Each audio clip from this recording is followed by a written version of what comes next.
parte de la defensa del Estado, del Banco Central, de la Superintendencia y de la Comisión de Baninter, en este caso Baninter, parte de ella no es muy dada en su historia de ejercicio profesional a debatir los temas en televisión.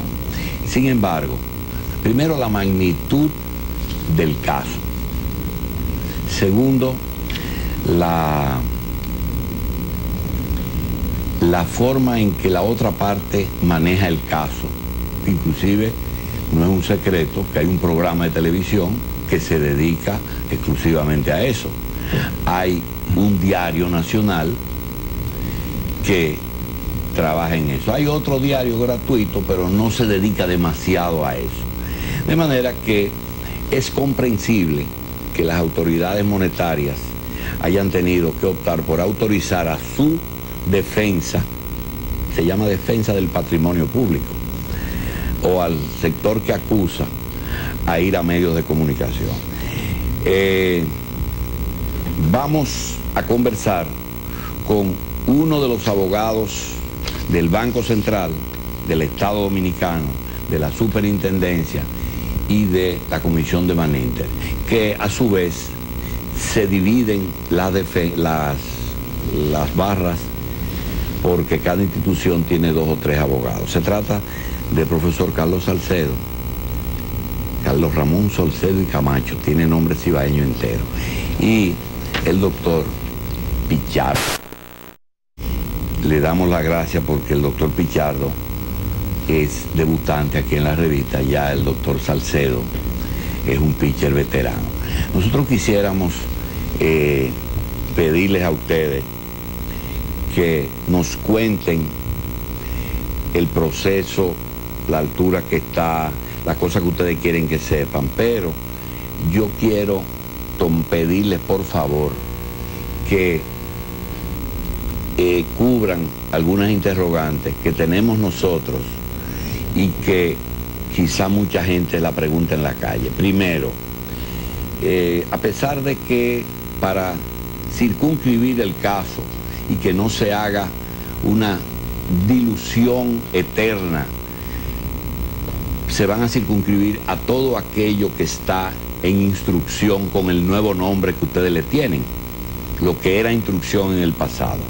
Es decir, lo que está ahí es lo que se va a conocer, acusaciones, etcétera, interrogatorios. Lo otro es, nos preocupa mucho que los abogados por primera vez en la historia de abogados conocidos y pretendientes han llevado a lo personal el caso. Me refiero a que se rompió la amistad Pina-Vincho. Al doctor Pichardo le realizaron algunos señalamientos para inhabilitarlo.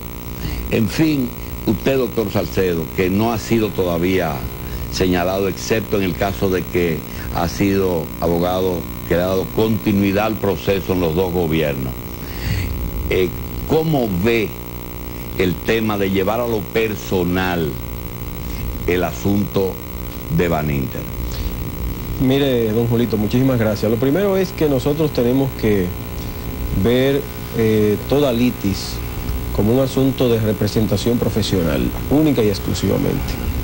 Nosotros los abogados somos litigantes, en el caso de, se llaman los litisconsortes, es decir, los que van a un litigio, ¿verdad?, se enfrentan, y más en un sistema como el que tenemos ahora, puramente acusatorio, es decir, donde se privilegia y se rescata el valor del juicio como espacio necesario de confrontación de ideas de 2 versiones diferentes, que en el caso de la acusación evidentemente tiene un timbre que está claramente definido por eso, es decir, por la identificación de hechos que se consideran conductas punibles. En el caso de la defensa, evidentemente tiene otra visión, una visión que tiene que ver con la inocencia de su representado, o simplemente una morigeración de lo que son las calificaciones jurídicas o los hechos que se han imputado a la parte que representa. Por lo tanto, llevarlo a lo personal creo que es un desfase, una desnaturalización, incluso una incomprensión de parte de lo que es el ejercicio pleno de la profesión, sobre todo en el campo acusatorio. donde hay también disposiciones procesales que están en el Código Procesal Penal que hacen que los abogados actúen con lealtad procesal, es decir, que respeten a las otras partes, pero que al mismo tiempo no utilicen los mecanismos jurídicos o judiciales para exponer cuestiones subjetivas o personales, sino que sea solamente el ejercicio técnico en el ámbito judicial. Sobre ese mismo tema, yo quería la opinión del doctor Pichardo, porque él ha sido afectado en eso, y sobre todo que el derecho se parece mucho a la medicina, en eso de que, a excepción de cuando tú tienes que someter a un proceso quirúrgico a tu esposa o tus hijos, generalmente no te abocas a hacerlo tú como médico, porque los sentimientos en un momento de crisis pueden afectarse. Lo mismo el abogado, cuando tiene un problema personal, generalmente busca un amigo que le lleve el caso. Pero en términos generales, decía el doctor Pichardo en privado, y decimos nosotros en público todos los días, que todo el mundo tiene que jugar su papel. Usted que tiene las mismas condiciones de Pina, que es un técnico seco, ¿verdad? Es decir, nosotros somos abogados y defendemos un cliente. El único error que puede cometer es irse para el lado que no tiene que irse. Doctor Pichardo, en los dos sentidos, tanto de jugar su papel como el del tema de lo personal, y además a veces tomar asuntos como funciones en el pasado. Es decir, si tú coges todo el que es empleado de banco en la República Dominicana desde hace 30 años, de la liquidación del Banco Comercio, pues vas a encontrar que hay personas que han sido protagonistas hasta hoy día, porque son banqueros, son médicos, son abogados que están en todos los casos. ¿Cómo usted ve ese tema? Miren, primero, muchísimas gracias por recibirnos por acá. Para mí es realmente un placer y un honor compartir con usted. Efectivamente, doctor, yo creo que considero que cuando terminan los argumentos legales, comienzan a buscarse otro tipo de medios de defensa. Por esta razón yo creo que la contraparte ha trascendido la frontera de una defensa técnica para llevar su defensa como una ofensiva personal contra aquellos que nos oponemos. Yo no tengo ningún tipo de problema personal ni con Ramón Báez Figueroa, en el caso de Bancrédito con los Pelleranos, ni en el caso mercantil con los Aybar. Simple y llanamente que me ha tocado el rol histórico de ser consultor jurídico y ahora coordinador de los procesos de fraude bancario en el momento en que estas personas son acusadas. Yo no pertenezco ni al círculo social ni económico de los acusados. Por ende, no tengo ni un vínculo de amistad ni enemistad con ellos. Imagínese usted con los abogados, en el caso del doctor Castillo y sus hijos, todo lo contrario. Con ellos teníamos una relación inclusive de amistad con algunos de ellos en el caso de Juárez. Sin embargo, la orfandad de argumentos de la contraparte ha hecho que traten de desacreditar a los actores que les oponemos. Y este es un proceso, doctor, y yo creo que es lo más importante. Esto es un proceso que no nos pertenece a ninguno de nosotros, es un proceso que nos desborda, los desborda a ellos y nos desborda a nosotros como personas. Esto es un proceso del país, este es un proceso del pueblo dominicano que fue esquilmado, que fue saqueado y que fue afectado para los próximos 20 años por un desfalco cometido por estas personas. Nosotros no tenemos nada personal. Sin embargo, doctor, quiero señalarle que no vamos a permitir ni nos vamos a quedar callados cuando la contraparte, abusando del derecho que tienen obviamente de defender a su cliente, tratan de denostar a la contraparte en términos personales. Les puedo asegurar lo siguiente: ni Héctor Valdés Alviso, ni quien les habla, vamos a ceder 1 milímetro en el cumplimiento de nuestras responsabilidades. Ni 1 milímetro. Ni Héctor Valdés Alviso, cuya resiedumbre de hombre, cuya moral es incuestionable, es una persona chantajeable. Héctor Valdés Alviso no es chantajeable y punto. Y Fidel Ernesto Pichardo no va a ceder en el cumplimiento de su responsabilidad. Eso que quede claro. No importa el vínculo personal que en el pasado tuviéramos con miembros del Consejo de Defensa de la contraparte. Y no importa que alguna vez, porque es natural siendo un gobernador de tantos años en el ejercicio, en el Banco Central tiene 35 años casi, en el caso de Valdés, que tuviera una relación cercana no solamente con con Ramón Báez Figueroa, sino con todos los banqueros del medio. Héctor Valdés puede tener, o pudo haber tenido, una relación cercana con Ramón Báez Figueroa, con los Grullón, con los Castillo o cualquier otro banquero del sistema. Sin embargo, luego de haber regresado a la gobernación del Banco Central y haber verificado la magnitud y gravedad de los hechos fraudulentos cometidos por estos señores, él optó por la única opción que tenía, cumplir con su responsabilidad y llevar estos procesos y apoyarlos hasta las últimas consecuencias. El hecho que en el pasado tuviera una relación personal y que inclusive en su ejercicio privado haya rendido no consultas, sino análisis de coyuntura que se hacía para toda la banca, y que él como un servicio de su oficina se la ofrecía a todos los banqueros, con notas que podrían manejarse en términos muy personales, distinguido amigo, pero no solamente al señor Ramón Báez, a cualquier otro. Esos análisis de coyuntura lo hacía el señor Héctor Valdés Alviso, estando en el ejercicio privado, siendo consultor privado, pero no como una asesoría a Baninter, como quiere vender maliciosamente la contraparte. Cuando Héctor Valdés Alviso en su oficina realizaba esos análisis de coyuntura, analizaba los estados financieros publicados por el Baninter, los que eran enseñados a todo el mundo. Ahora, esos estados financieros resultaron ser falsos. Cuando Héctor Valdés Alviso regresa a la gobernación del Banco Central, encuentra la realidad fáctica de la comisión de un fraude descomunal, opta por cumplir con su responsabilidad.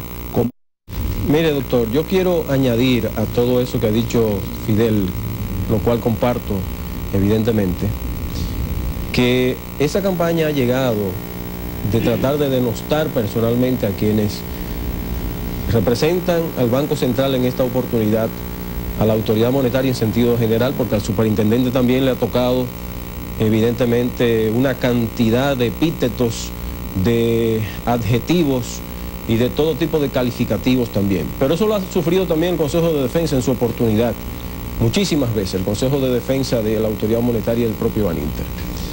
Ayer, el señor Álvarez Renta incluso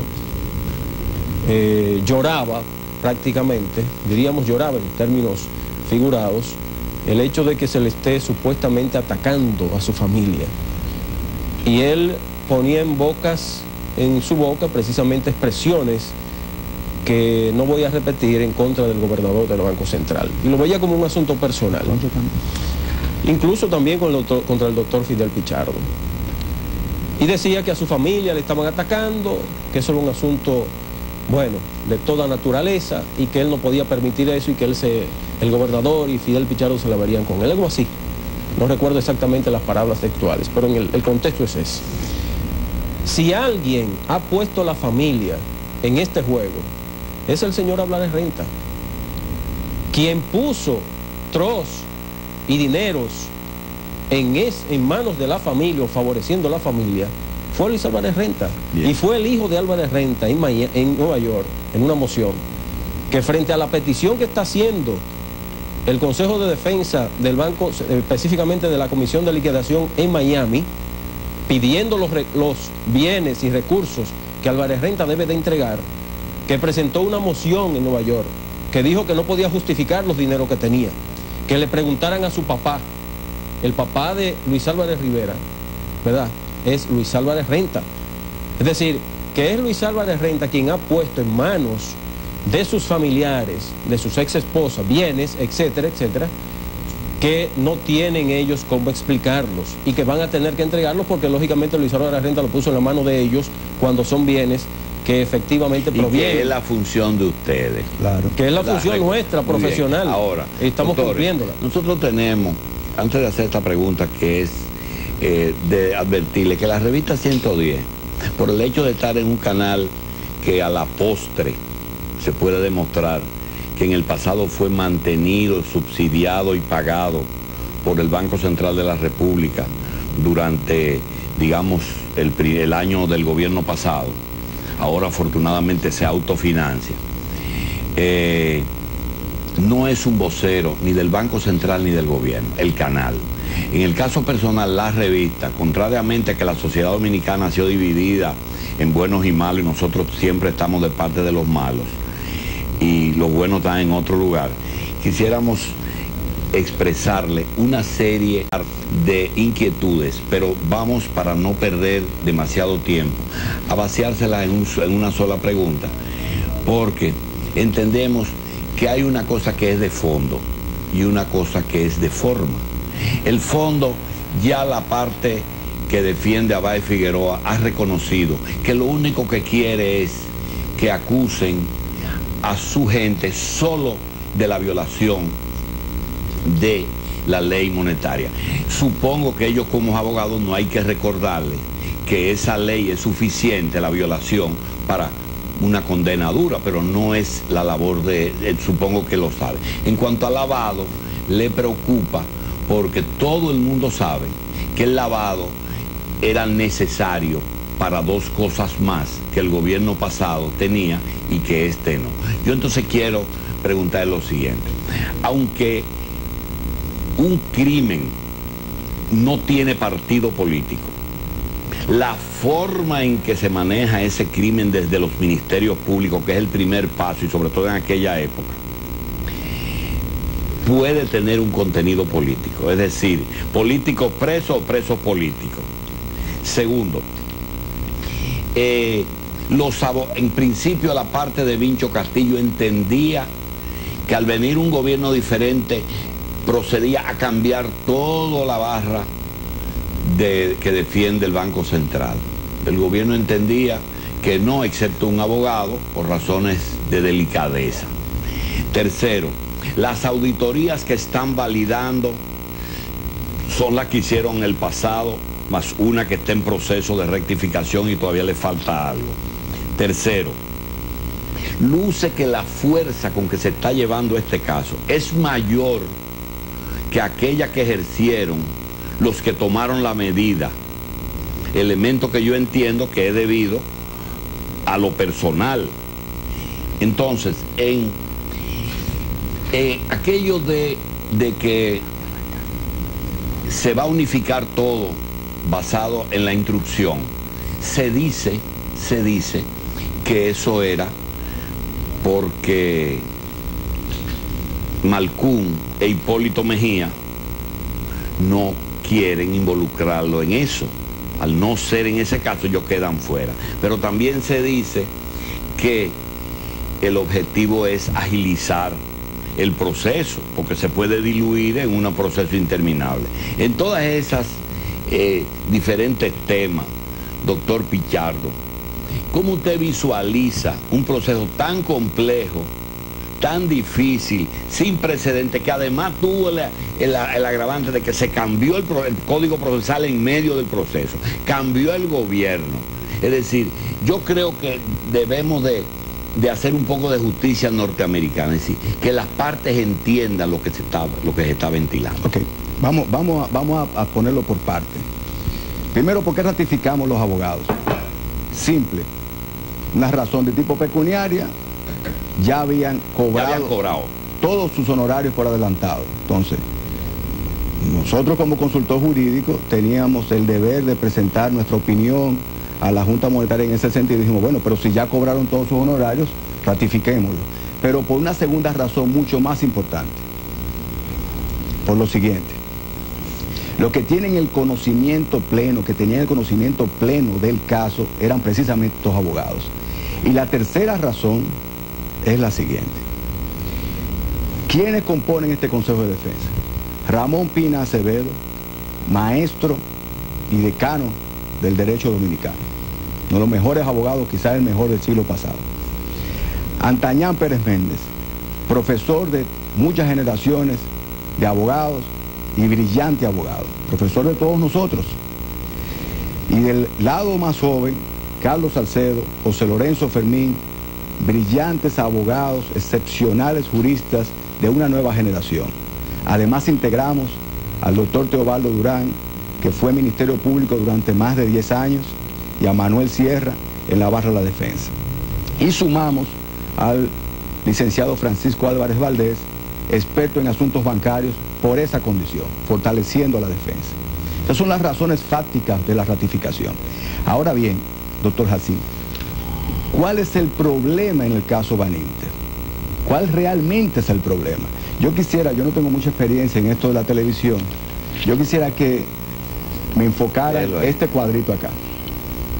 Vamos a ver, ¿cuál es el problema? Porque nosotros tenemos el deber, además, de demostrarle a la población qué es lo que está sucediendo, porque la población finalmente es la que ha sido afectada por esta situación. ¿Qué publicaba Ramón Báez Figueroa en sus estados financieros en los últimos años, sobre todo en el último? Que él tenía activos por 26 mil millones, activos son dinero líquido en bóveda, más cuentas por cobrar, más inmuebles, ¿verdad? 26 mil millones. ¿Qué publicaba él que tenía de pasivos? O sea, cuentas por pagar, dinero que tenía que devolver a los depositantes, compromisos con suplidores, pasivos por 23 mil millones. Quiere decir que le quedaba un capital neto de 3 mil millones. Eso publicó él en su último estado financiero. Cuando va a realizar la fusión con el Banco del Progreso, el mismo Báez Figueroa, entre comillas, confiesa, digo entre comillas, por lo que voy a decir más adelante, confiesa que sus activos ascienden a 81.337 millones. Sus pasivos, o sea, dinero de los depositantes para devolver, a 78 mil millones. Y el capital neto, 2.800 millones. Fíjense bien que se parece el capital neto final, 3.000 aquí y 2.800 acá. Eso que confesó Ramón Báez Figueroa al momento de la fusión, del intento de fusión con el Progreso, también era mentira, también era falso. La verdad, señores, y yo quisiera que los televidentes tomaran lápiz y papel y anotaran para que hagan una resta elemental. La verdad era que Baninter solamente tenía activos por 16.800 millones y tenía pasivos, o sea, que devolver a los depositantes 75.132 millones. Repito, para devolver 75.000 millones en depósitos solamente poseía 16.000 millones. Quiere decir que no era un banco más grande, era un banco con pasivos más grandes, o sea, con deudas más grandes, pero con activos muchísimo más pequeños. Eso, la realidad era que había un desfase de 58.300 millones. Ahora bien, ¿dónde está ese dinero? Si no está en bóveda, si no estaba en activos, en edificios, ¿dónde está ese dinero? Esa cantidad descomunal de fondos fue distraída por Ramón Báez Figueroa y compartes, sustraída de dinero de los depositantes, con mecanismos fraudulentos ostensibles. Ahora bien, ese dinero se esfumó, ese dinero desapareció. No, ahí viene una segunda fase. La primera, la distracción de estos fondos. Quiero señalar como forma de enseñanza para la población lo siguiente. El delito que comete el banquero cuando sustrae los fondos que le es depositado se llama abuso de confianza. Se llama abuso de confianza, que es un crimen primo hermano del robo. El robo consiste en usted sustraer algo que no le pertenece sin permiso de su dueño. El abuso de confianza es sustraer lo que le es entregado a usted por su dueño. Por eso es que el abuso de confianza es el delito del banquero. En el caso de Ramón Báez Figueroa, lo que pasó fue que él confundió el patrimonio del banco con su patrimonio personal. Él entendió que la bóveda del banco y su bolsillo eran la misma cosa. Y se daba el lujo de donar dinero, de regalarlo, de prestarlo sin garantía, de facilitar dinero a políticos, senadores, según el decir del mismo doctor Castillo, para campañas de todo tipo. Él podía hacer eso con dinero de su bolsillo, nunca con dinero de los depositantes. ¿Qué pasó? Se gastó ese dinero en yates, en villas, en aviones, en lujos y en donarlo. Y el dinero se terminó consumiendo al margen y sin perjuicio de los fondos cuantiosos en dólares que fueron distraídos a cuentas bancarias a compañías propiedad de los coacusados, que era la labor que realizaba para Ramón Báez Figueroa el señor Luis Álvarez Renta. Entonces, teniendo como base el abuso de confianza cometido por este banquero, la distracción de esos fondos a otras compañías y esta compañía a su vez invertirla en otras más para tratar de justificar y legitimar esos valores, es lo que consiste el lavado de activos esencialmente. La gente dice, bueno, pero ¿por qué lavado de activos? Solamente para tomar los medios. Yo no sé cuál fue la motivación de la contraparte inicial. Yo sí le puedo asegurar lo siguiente. También hay lavado cuando se esconde una realidad, es decir, se le llama así. Claro. Siguiendo en esa misma línea, sí, la defensa del banco, que es una acusación o una defensa. No, defensa de los intereses del Banco Central. La defensa está basada en de esos 58 mil millones, que son aproximadamente 3 mil millones de dólares. Se estima que eso es un dinero. Ustedes tienen como abogado que hacer dos cosas: recuperar y castigar. ¿Sí o no? Así es. Esa es la función de usted y tiene que entenderlo el otro. El otro defenderse en la forma que entienda. ¿Es o no? Así es. Sí. El resarcimiento del daño, es decir, cuando usted ocasiona un daño a otra persona, en este caso nosotros como parte civil, a nombre del Banco Central, de la Superintendencia y del propio Baninter, tenemos que obtener una sanción económica en contra de los imputados, que junto con la sanción penal se une como elemento importante en torno a la acusación. Ahora bien, también nosotros debemos solicitar la recuperación o reparación, restablecimiento de lo perdido. Es decir, si se perdieron 74 mil millones de pesos, tienen que necesariamente devolvernos. Pero hay la una manera cosa de hacerlo que a no través de la quedó sentencia. claro. Cuando se dice, cogió 58 mil millones y trajo a Luis Miguel, se casó con Juan Luis Guerra, tiene un yate. Esa es una parte. También hay ahí la parte de las empresas relacionadas que no eran activos del banco, es decir, cosas que él compró. El problema es que eso no eran activos que figuraban en los libros del banco. Pero es parte de esos 58. Por ejemplo, mira el caso. ¿Aster está en los 58 o en los activos del banco? Todos son activos. En el cuadrito, doctor Pichardo. Reflejados como activos. No, en el cuadrito, en este que se puso. Sí. ¿En cuál de los dos cuadritos? No, déjeme decirle, perdón, voy a interrumpir a Carlos en este momento y tú me completas la idea. Doctor, es que esas empresas no eran adquiridas para ponerla a nombre del Baninter, sino que él utilizaba los fondos de los ahorrantes depositados en el Baninter para adquirir empresas y las ponía a nombre de empresas controladas por él. Yo voy al banco, deposito un dinero, claro, y el dueño del banco, en vez de prestarlo más para adelante o de prestarlo, entonces se lo prestaba a él. No, muy bien. Ahora, no, doctor, es un abuso de lo que el cobrador, que tú lo mandas a depositar un dinero y coge el motor y se va. No, doctor, es que es peor de ahí. No era que él se prestaba a sí mismo el dinero, era que él sustraía el dinero del Baninter en forma de préstamos irregulares y sobregiros con empresas, muchas fantasmas y otras solo de papel. Luego de extraído ese dinero, adquiría activos reales, pero esos activos reales no iban a estar a nombre del Baninter, sino que lo ponía a nombre de compañías también controladas por él. Muy bien. Y luego, en una tercera fase, él borraba esos sobregiros y esos créditos. El producto era un perjuicio para Baninter, un perjuicio para los ahorrantes y un beneficio personal para él. No era un préstamo, doctor, que él podía posteriormente pagar. Doctor, no era una sustracción. Y si viene el Banco Central con toda la autoridad que la ley le da y dice, bueno, todas esas empresas no estaban, son parte del patrimonio del banco, en eso está la comisión, adentro. Todo lo que se borró apareció que no era con tinta indeleble, apareció porque algún sitio apareció, porque si lo borraron y apareció. La pregunta es la siguiente: esos 58 mil millones, ¿se han podido recuperar algo? De los 58 mil millones, no, déjeme decirle, el monto total del salvataje al Baninter asciende a 74 mil millones. De esos 74 mil millones se han recuperado hasta ahora unos 7.800 y pico de millones de pesos. Una pequeñita pausa para cambiar video y volvemos de inmediato. Bueno.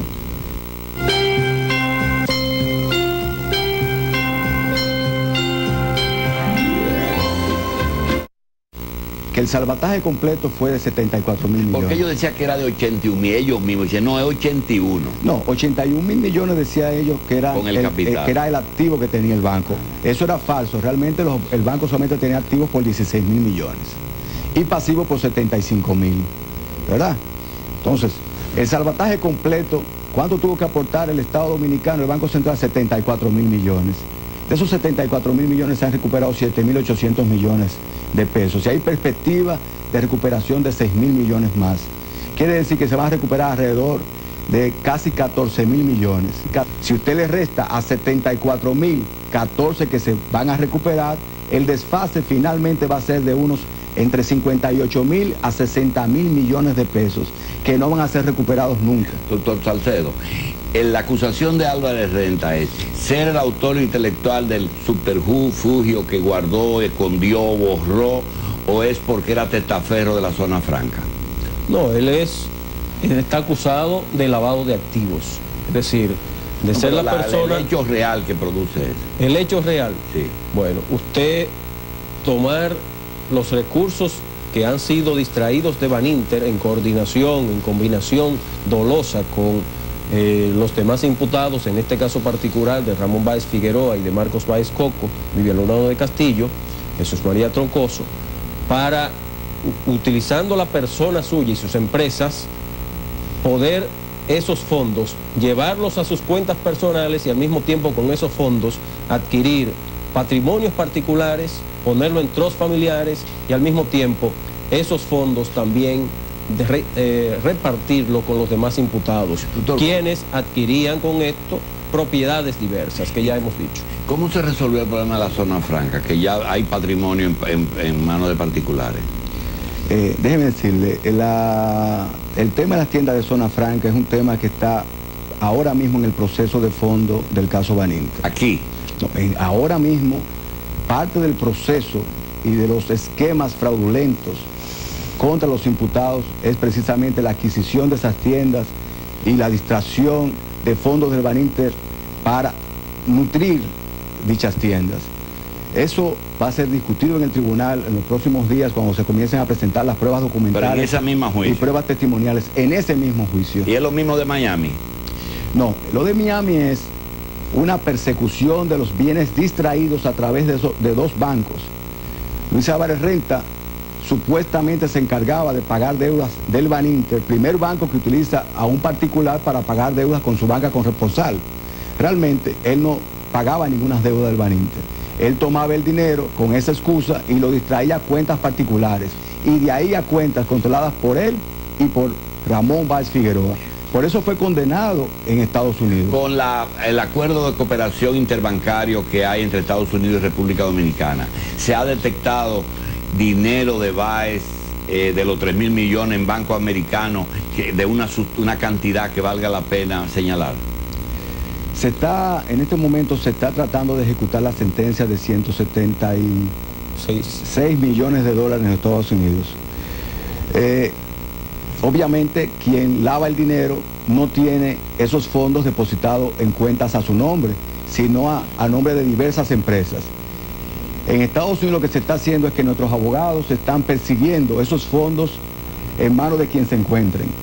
Si lo puso en el caso de Álvarez Renta a nombre de Trost, a nombre de sus hijos, a nombre de familiares cercanos, nuestros abogados están persiguiendo esos fondos en la mano en que se encuentren. Estamos persiguiendo también 2 yates en Estados Unidos, uno en construcción y uno que está listo, unas casas en Vail, Colorado, un lugar de esquí para de Luis Álvarez o de Luis Álvarez Renta, porque Luis Álvarez Renta canalizó esos fondos y esa era parte de su trabajo en la organización delictuosa que se formó alrededor de Ramón Báez Figueroa. Pero usted tiene una documentación ahí que creo que quiere mencionar. Sí, yo quisiera mencionar dos cosas, tres realmente. Primero, hubo un rumor en el medio que nos llegó y creo que le preguntaron a uno de nuestros abogados sobre un acercamiento o posible negociación entre Ramón Báez Figueroa y el Procurador General de la República. Nuestros abogados desmintieron tajantemente esto por lo siguiente. Nosotros no representamos al Procurador, obviamente, pero ¿por qué lo desmentimos? Porque sabemos de la interesa del nuevo Procurador General de la República, Radamés Jiménez, y que a pesar de que efectivamente tiene un vínculo de amistad, que tiene el derecho a tenerlo con Báez o con los hijos del doctor Castillo y con el nuevo doctor Castillo, va a cumplir con su deber. Ese mismo procurador fue el que acaba de pero ya declarar. Eso no está en Ministerio Público. Declarar, sí, es una parte importante, declarar en la prensa que va a pedir pena máxima para todos los delitos graves. Y en el pasado, uno de los fiscales especiales designados por él, ratificados por él, también declaró que en el caso Baninter va a pedir la pena máxima, que es de 20 años en el caso de lavado de activos. Este es un proceso, nosotros lo desmentimos, porque este es un proceso que nos desborda a todos, doctor Jacín. Este no es un proceso que le pertenece al Banco Central, ni a la Superintendencia de Bancos, ni al Procurador General de la República, como parte acusadora. Eso lo desborda a él y a todos nosotros. Este es un proceso que pertenece a la justicia y a la sociedad. Nadie puede abrogarse el derecho de negociar el interés público. Eso es un deber del tribunal. En ese tribunal deben los jueces sopesar los argumentos de los acusadores, los argumentos de la parte civil y de otro lado los argumentos de los imputados y determinar el nivel de responsabilidad penal de cada uno y producir una sentencia ejemplarizadora para esta sociedad. Los papeles que tengo en la mano son los siguientes. Ese mismo tribunal colegiado, recientemente, tan reciente como el 4 de octubre del 2006, acaba de evacuar una decisión, el mismo tribunal colegiado del caso Baninter, una decisión condenando a 15 años de prisión a 5 jóvenes delincuentes. A 5 jóvenes delincuentes. ¿Acusados de qué? De la sustracción o robo de 5.000 pesos y una pistola, con el agravante de que eran empleados de la casa donde robaron. Con ese agravante le echaron a cada uno de estos 5 15 años de prisión. ¿Usted sabe cuánto sustrajo Ramón Báez Figueroa y compartes en relación a este monto? 14.000 veces esta suma. Y estos fueron condenados a 15 años de prisión por robo, por 14.000. Por robo asalariado. Obviamente eso no se va a multiplicar porque no hay acúmulo de penas en República Dominicana, pero es un ejemplo ostensible de la dureza que tienen los tribunales dominicanos en este tipo de casos, especialmente ese mismo tribunal colegiado. Bien. Nosotros esperamos no dureza, sino justeza y que sean condenados igualmente que estos. Ahora, que hay otro documento. Recientemente un tribunal en la ciudad de Cotuí acaba de condenar a un empleado, un ex empleado del Banco de Reservas que sustrajo fondos a través de la computadora de esa entidad bancaria. Fue acusado de 2 cosas: abuso de confianza porque distrajo dinero que le era entregado a su custodia, y también fue acusado de lavado de activos. ¿Cuál fue el resultado? Fue condenado por abuso de confianza y por lavado de activos en un microesquema de lavado utilizado por este imputado que fue condenado. Ramón Báez Figueroa, Luis Álvarez Renta y los demás imputados no tienen un microesquema, tienen múltiples esquemas que superan en complicación, en gravedad y por la magnitud de los fondos distraídos a este caso, que fue también, en el cual también se produjo una sentencia. Nosotros lo que solicitamos es que los tribunales de la República juzguen a todos los dominicanos en igualdad de condiciones para adquirir, y esto quiero dejarlo como mensaje de nuestra parte, para que la justicia dominicana adquiera la calidad moral para juzgar a pobres y ricos por igual. Doctor Salcedo, en principio yo veía como que el juicio se iba a hacer interminable y que se iba a diluir. Después que hemos visto que circunscribieron el asunto de la instrucción, que por cierto Troncoso dice hoy que si él no tiene la instrucción no tiene por qué estar en el juicio. Cuando vimos que ya se hizo una pauta, una agenda de cómo iban a hacer las cosas, se acogió la enfermedad del abogado Juárez, la muerte del papá del juez, la muerte de la mamá de Pina, la enfermedad de Luis Álvarez, todo lo han acogido, lo han propuesto, pero parece como que ya tiene una agenda en que se va a conocer, después vienen los otros abogados y hacen su planteamiento. ¿Qué usted estima en tiempo que se va a producir un fallo, o a lo mejor, y es una opinión muy personal, el acuerdo que debe de ocurrir después de oír al doctor Pichardo, es que el único acuerdo entre las partes debe ser que ellos acudan ante el juez y se declaren culpables pidiendo la pena máxima?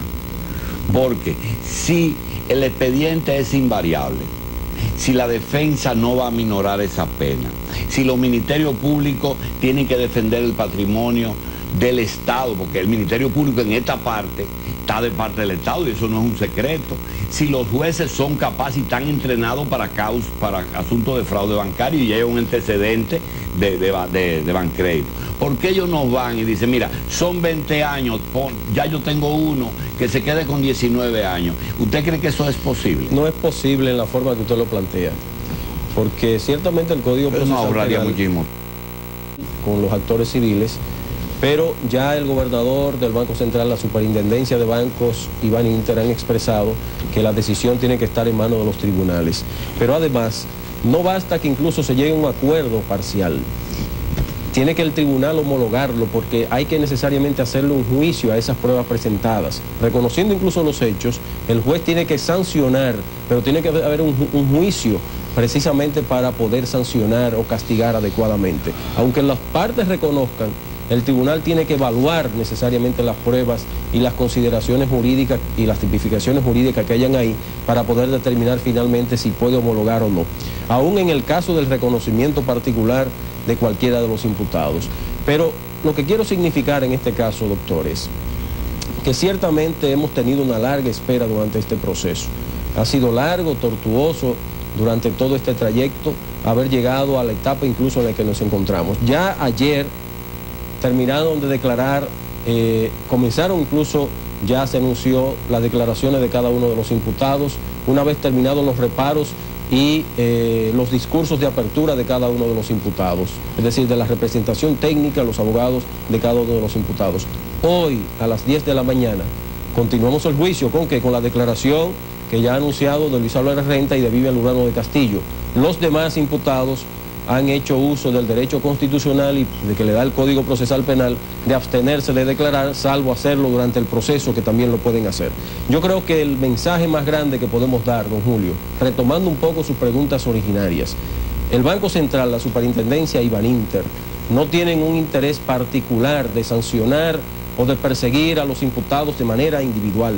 No ha habido nunca, ni antes ni ahora, más que una razón: que el país tiene que salir por las puertas grandes frente a un proceso que tiene que ser necesariamente el que marque el inicio de la institucionalización del sistema de justicia, pero al mismo tiempo que eso, como decía Pichardo, desborda el proceso mismo, las cuestiones particulares, porque está en juego el sistema económico de la nación, está en juego la banca nacional, la seriedad de la banca, la competencia de la República Dominicana frente a las inversiones nacionales e internacionales, la estabilidad macroeconómica de la nación, y está en juego incluso la probidad, la integridad de todos los que deben integrar y dirigir las instituciones nacionales. Bien, yo quiero agradecerle al doctor Fidel Pichardo y al doctor Carlos Ramón Salcedo su presencia aquí, y queríamos decir, para despedirnos y dar las gracias al 13 por los 2 minutos, de que nosotros no queremos disminuir la importancia de ese proceso, que no solamente por los 70.000 millones, sino por lo que está diciendo el doctor Salcedo, que implica que ahí se está poniendo en juego un antecedente, es decir, si se puede engañar a un ahorrante, a un depositante, a un público, a un gobierno, a todas las autoridades, a hacer la copia. Es decir, el que se caiga ese proceso implica hasta la justicia, todo se va a pique, nosotros lo entendemos. Sin embargo, nosotros quisiéramos despedirnos con una nota jocosa porque el horno no está para galletitas. Si la propuesta a nosotros parecía absurda de que vayan y se declaren culpables para que lo condenen a 20 años, no es un disparate, porque se va a modificar la Constitución, posiblemente durante el final del proceso. Si cuando se modifica constituciones a veces se usan cosas retroactivas, como fue el caso del Código Procesal Penal. Entonces yo lo digo porque saldría en coche, porque si se basa en lo que dice el doctor Pichardo, de los 14.000 veces que le tocan a ellos por, calculando el caso de Cotuí, yo quería decir que saldrían en coche, si lo hace ahora.